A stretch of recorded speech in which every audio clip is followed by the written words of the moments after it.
நான் போட்ட லாஸ்ட் வீடியோல இன்னும் ஒரு சில வீடியோல ஒருத்தர் கமெண்ட் பண்ணியிருந்தாங்க. இந்த மாதிரி ஒரு கமெண்ட் போட்டதுக்காகவே அவரை பாராட்டணும்னு எனக்கு தோணுச்சு. நான் இந்த மாதிரி ஒரு தடவை கூட யோசிச்சதே இல்ல. அவரோட கமெண்ட் என்னை ரொம்ப யோசிக்க வச்சுச்சு. அது என்ன கமெண்ட் தெரியுமா?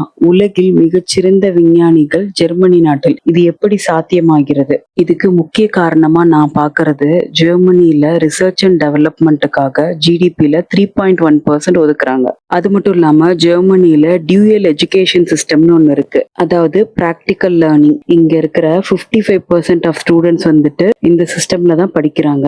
அதாவது படிக்கும் போதே ஒர்க் பண்றது. இப்போ ஒரு வாரம் தியரி கிளாஸ் படிச்சாங்கன்னா ஒரு வாரம் பிராக்டிக்கல் கிளாஸ் போவாங்க. அதுல நிறைய விஷயத்த பிராக்டிக்கலாவும் ஈஸியாவும் லேர்ன் பண்றாங்க.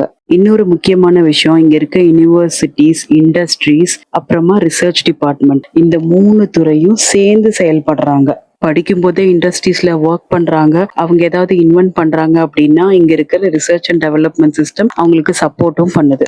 இதை இன்னும் ஈஸியா சொல்லணும் அப்படின்னா, இப்போ ரீசெண்டா நம்ம ஊர்ல வெளிவந்த ஜிடி நாயுடு மூவில ஜிடி நாயுடு ஒரு இன்ஃபர்மேஷன் சொல்லியிருப்பாரு நம்ம எஜுகேஷன் சிஸ்டம் பத்தி. 4 நாள்ல பிராக்டிக்கலா கத்துக்க வேண்டிய விஷயத்த 1 வருஷம் தியரிட்டிக்கலா அந்த குழந்தைக்கு சொல்லி கொடுத்தா அந்த குழந்தை அதை இம்ப்ளிமெண்ட் பண்ணும்போது அந்த டெக்னாலஜி அவுடேட்டடாவே ஆயிடும் அப்படின்னு சொல்லியிருப்பாரு.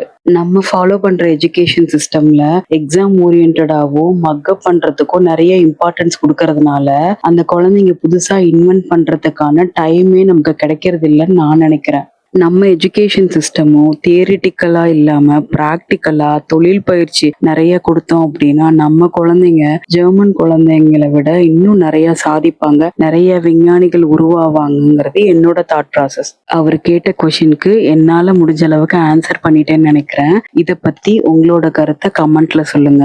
என்னோட நாலேஜை பேஸ் பண்ணி அவர் கேட்ட கொஷினுக்கு ஆன்சர் பண்ணியிருக்கேன். நான் சொன்ன ஆன்சர் தப்பா இருக்கலாம், இல்ல உங்களுக்கு வேற ஒப்பீனியன் கூட இருக்கலாம். அதுக்காக என்ன திட்டாம உங்க ஒப்பீனியன் மட்டும் கமெண்ட்ல ஷேர் பண்ணுங்க.